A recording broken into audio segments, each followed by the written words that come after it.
Horror कहानियां TV. चुड़ैल part 1। ऊंची ऊंची पहाड़ियों और घने जंगल से घिरा हुआ भैरवगढ़ गांव काली पहाड़ी के ठीक पीछे था। काली पहाड़ी यानी मौत का घर। भैरवगढ़ गांव तक पहुंचने का रास्ता बेहद दुर्गम था। लगभग 24 घंटे घने तूफान और तेज हवाओं की वजह से वहां के वीराने माहौल की कहानियां लोगों के दिलों को दहला देती थी। ऐसे बहुत कम लोग थे जो भैरवगढ़ गांव तक जाने की हिम्मत करते थे। लोगों का कहना था कि इस गांव के आसपास बुरी आत्माओं का साया मंडराता है।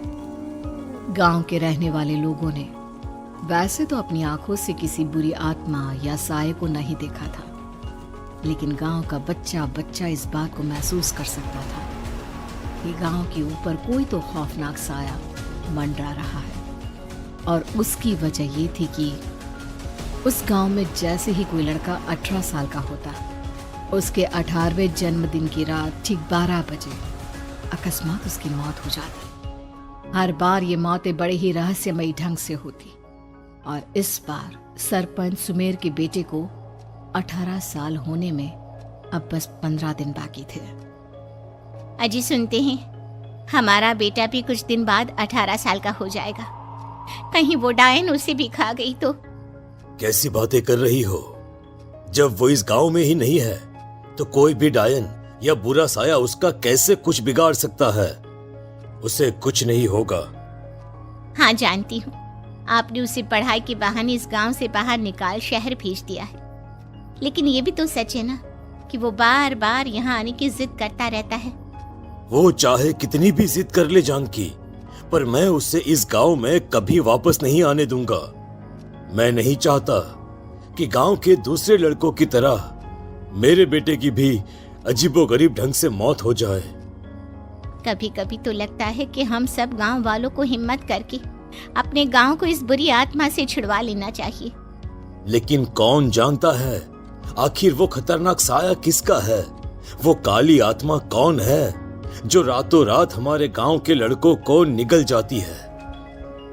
सुमेर और जानकी जब ये सारी बातें कर रहे थे तब रात के लगभग 10 बज चुके थे और हर रात की तरह भैरवगढ़ गांव एक भयानक काले तूफान की आगोश में था। बाहर चल रही तेज हवाएं और बारिश के बीच कभी कभी ऐसा लगता जैसे कोई बुरी तरह से चीख रहा है। किसी के तड़पने और चीखने की आवाजें गांव के कानों में बार बार टकराती, पर वहां रहने वाले किसी भी औरत या आदमी के अंदर इतना साहस नहीं था कि वो अपने घर से बाहर कदम रख के उन आवाजों तक पहुंच सके। सो जाओ जानकी और घर के खिड़की दरवाजे कसकर बंद कर दो। अब जानकी सब खिड़कियां ठीक से बंद करने ही लगती है कि तभी उसे अपने घर के दरवाजे पर जोर जोर से खटखटाने की आवाजें सुनाई देती है। इन आवाजों को सुनकर जानकी और सुमेर के चेहरे डर से पीले और हाथ पैर ठंडे पड़ जाते हैं। जानकी, जानकी, इतनी रात कौन होगा? पता नहीं, ऐसा लग रहा है कोई बुरी तरह से दरवाजा खटखटा रहा है। अरे हाँ, पर किसी की आवाज भी तो नहीं आ रही। क्या करूं? दरवाजा खोल लूं या नहीं? कहीं ऐसा ना हो कि किसी को हमारी मदद की जरूरत हो। लड़खड़ाते कदमों से सुमेर दरवाजे के करीब जाता है और अपने कान को दरवाजे पर रख धीरे से आवाज देते हुए पूछता है, कौन कौन है? कौन है वहां? तभी एक बेहद डराने वाली आवाज उसके कानों से टकराती है।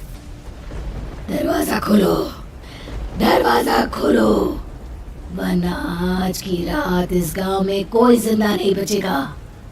मैं जानती हूँ तुम्हारा बेटा 18 साल का होने वाला है।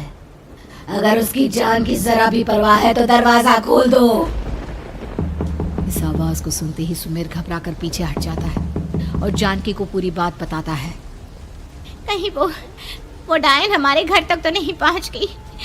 अब हम क्या करेंगे? मुझे दरवाजा खोलना ही होगा जानकी। मेरे पास अब कोई रास्ता नहीं है। इतना कहकर सुमेर डर से अपनी दोनों आंखें कसकर बंद करता है और कांपते हाथों के साथ झटके से दरवाजा खोल देता है। तभी किसी के जोर से हंसने की आवाज सुमेर और जानकी को सुनाई देती है। उस आवाज को सुन दोनों दरवाजे की तरफ देखते हैं और सामने अपने बेटे राहुल को खड़ा देख दंग रह जाते हैं। राहुल के हाथ में उसका मोबाइल होता है जिसमें से वो आवाज बज रही थी। ये क्या मजाक है? और तू यहाँ, तुझे मना किया था ना गांव में आने को, समझ में नहीं आता क्या? 18 साल का होने वाला है तू। माँ, आप लोग भी पता नहीं किन अंधविश्वास भरी बातों पर भरोसा करते हैं। क्या क्या मैं अपने घर नहीं आ सकता? आप लोगों से नहीं मिल सकता? देख बेटा, हमने तुझे किसी वजह से ही इस गांव से दूर रखा था और यहां आकर तूने अच्छा नहीं किया। चल चल चल, मैं तुझे अभी के अभी वापस शहर छोड़कर आता हूं। ओफो पापा, आप बेकार की बातों से परेशान हो रहे हैं। बाहर इतना तेज अंधड़ तूफान चल रहा है, कहीं जाने की जरूरत नहीं है। मैं बस आप लोगों से मिलने आया हूं, कुछ दिन रहकर चला जाऊंगा।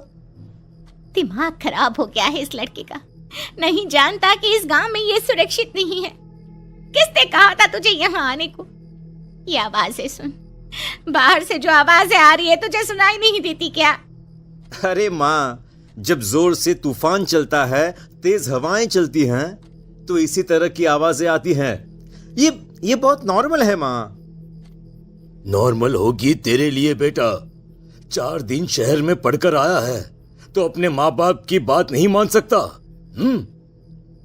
माँ, मुझे अभी बहुत जोरों से भूख लगी है, पहले कुछ खिला दो, और रात भी बहुत हो गई है। हम इस बारे में कल बात करते हैं, ठीक है? राहुल के वापस आ जाने से जानकी और सुमेर की आंखों की नींद उड़ गई थी।